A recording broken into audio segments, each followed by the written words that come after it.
Okay, so Tasty Good PDX is all about tasting good things in Portland. And now we're going to have good, if not great, wine at Enso Winery with Ryan Sharp. Now showing us your latest bottles. Yeah, so I think we'll start with the rosé because, like I said, this is really a fan favorite. So it's not red. The truth, the very truth.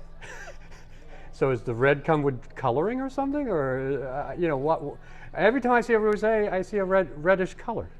Yeah, so I mean, all the color in any wine comes from the skins of the grapes. So you know, you can make a white wine out of any grape. You could make a white Cabernet Sauvignon. All you have to do is get the juice out and then just ferment the juice.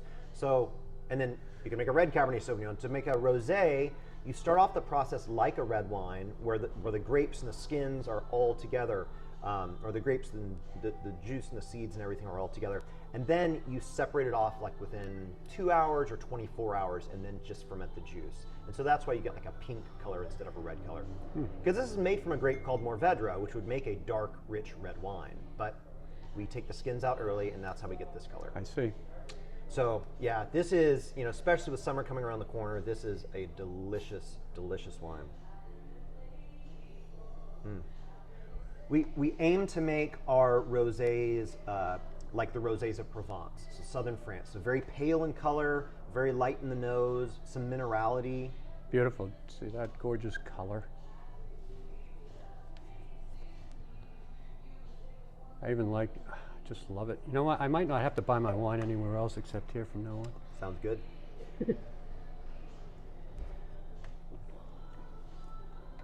My mother would love this. She loves rosés. Yeah. She won't drink anything else. She like dry. I always like look down. I always look down on her for that. I said, "I've got a wonderful Cabernet for the turkey. You want to drink a rosé?" Yes, Kenny. Only rosé. Wine is deeply subjective. This is to my mother. Cheers. That's really delightful. A little acidic. That's what we aim for. That's a good thing. It is, yeah. Acid in wine means that it's going to go better with food. So now we're opening which one is this? This is our Cabernet Sauvignon, and this is a test label that we just started working with. So this is your first batch? Yes, not first batch of the wine, but first batch of bottles being labeled like this. So I love the label on this. Thank you. Isn't that, so it's very abstract. It's an Enso circle. Oh, what is an Enso? Enso, it's just the Japanese word for the single brushstroke circle. You'll sometimes see it in Zen literature, where after seated meditation, you'll dip your pen in the ink, you'll make a circle, and then walk away. And that circle is said to sum up everything and nothing. But the point is that you'll never make that same circle, the exact same circle ever again. Just like the wine you craft. Just like the wine I craft. Each one's different. So each of our bottles, with the new labeling that we'll be doing, each of our bottles will have their own Enso circle on them, a unique Enso very circle. Interesting. Yeah, kind of to show the personality of that wine. You've thought of it all. Thought of it all. Well, I don't know about all, but all we need for right now. So you typically want to let a wine breathe, but you can. Not necessary? With a young wine, so this is a 2017, with a wine of that vintage, like, you don't really need to futz too much with it. You don't need to decant it. I mean, if there's sediment, which this one doesn't really have any sediment, you know, you might want to separate the sediment off. But no, you can accomplish everything in your glass right upon opening. You're very informative and educational in your presentation. Is this what you strive for when people walk through your door? Because a lot of us don't know anything about wine, though we think we do. What I strive for when people walk through this door is ease.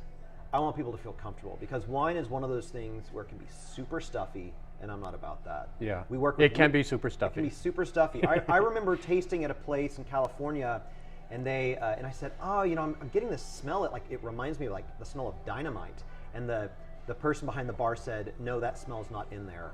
And I'm like, who are you to tell me that I don't smell what I smell? Shame on you. And you know what? I'm going to start my own winery just for that comment. Yeah, exactly. I was like, I don't want to. So I want people to feel at ease. I want people to feel free to explore. Yeah, If yeah. they want education, I'll always step in and talk about this stuff. But I'm also okay with somebody just being like, give me a glass of cab, and then I give it to them, and they can just go and sit outside and enjoy it. Like, there's lots of ways to enjoy wine. When people come in for the wine tasting, do they use that front area as well, or do you have it all back here? We have people throughout the entire space. This area back here is mainly for private events, but with COVID, with us being limited on how many people we can seat in here, we've been trying to space people out more. So right now, people have full access, but we do still do small private events back here. Okay, excellent. Well, we're going to try this Cabernet, right? Yeah, you want to finish your rosé? Absolutely. Are you going to finish yours? No. I'm still on coffee right now. I'm just enjoying the wine. Yeah, good. It's tasty good. Good. All right, so 2017. It's okay to put it in the Cabernet same Sauvignon. glass as this so it doesn't just change it too much?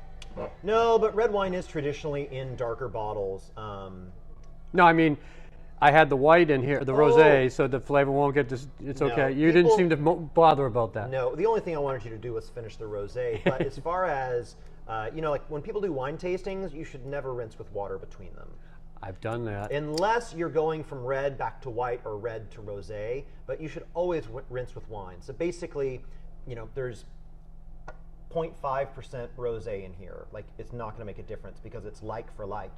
It's wine for wine. You're not adding water to it. What I would recommend doing, though, in having a new wine in here is, of course, give it some sloshing around, but then actually take it on its side and try to coat the side of the glass. This is really important with red wines. Because what you're doing is you're maximizing the sort of like surface area that all of the aromas can come up to your nose in. So now give it another swirl and then smell from the side of the glass. This is Wine 101 for Tasty Good PDX. I certainly need to be educated. I love wine, but I have a knowledge base that's very limited. See, I'm already holding it wrong, right? I look like a Neanderthal holding this. Do I smell a little like pepper and... I get like Marionberry jam, I smell, yep, berries. and then a little bit of like bell pepper, mild jalapeno maybe, or even like the way that a tomato smells on the skin. I'm not leaving without a bottle of this. Yeah, it's a great bottle of wine. It's going to go great with my elk burger today. Ooh, that sounds great. Elk burger. Yeah. I'll stick with my rosé for now. I love them both. Seriously, I don't have to go anywhere else now for my wine. I'm so glad I found you. I'm glad you did too. We like saving people's lives. Okay. Is it like, so when you have that much, is it bad to like suck it all down? You can do whatever you want. There's really very few. Yeah. There's genuinely very few. Wow, rules. that is delicious. That's like the best Cabernet I've had in a long time. Yeah, it's a really good Cabernet Sauvignon. Would go great with red meat. Of course, yeah. Red wine, red meat has a wonderful relationship because red wine has scrubbing agents that like can help scrub the fat of the meat off of your tongue so that every new bite tastes like a fresh bite. All right, well, we're going to extend our Tasty Good PDX to try the brandy now, straight out of the barrel. All right. Okay, so we call this Il Bastardo, which is Italian for the bastard, because this was the wines that were not any good anymore. So what we did was we had them distilled, and what you're looking at here is a barrel of brandy that is 167 proof. Wow. So 167 proof. So this is like 80% ethanol, right? So the barrel's only half full. When we get ready to bottle it, we will actually fill the barrel to the top so that it will come down in alcohol, in proof. This is how they tend to make bourbon, is that they create it to be overproofed and then they cut it back with water. All right.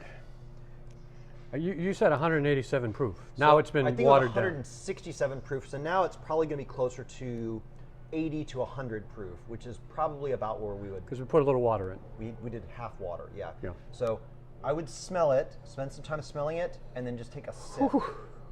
And if we need to water back more, we can. Salute. Yeah. Come on, let's just give it a shot. I'm going to give it a sip.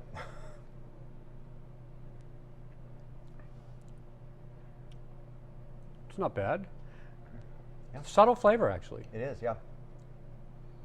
It's going to be delicious, and once you get some time in bottle. How long is that going to be? I don't know. I haven't really had a plan with it, so. It's actually very delicious right yeah, now. it's really good. With the water, you know, it's perfect. Yeah. Yeah, I'll bottle it eventually. Oh, goodness gracious.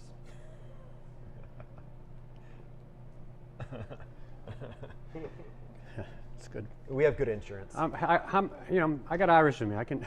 Whiskey ain't nothing. All right, so here we are, finishing up our Enso Winery tour. You can come here and taste it yourself. We're right on Stark Street, Central East Side, and pandemic's been making it tough on you. Let's bring some people in. Let's bring some people in, yeah. They just need to find you online? Find us online, yeah. All right. Easy, ensowinery.com. Thank you, Ryan. It's been a pleasure. For sure. And it's been tasty good.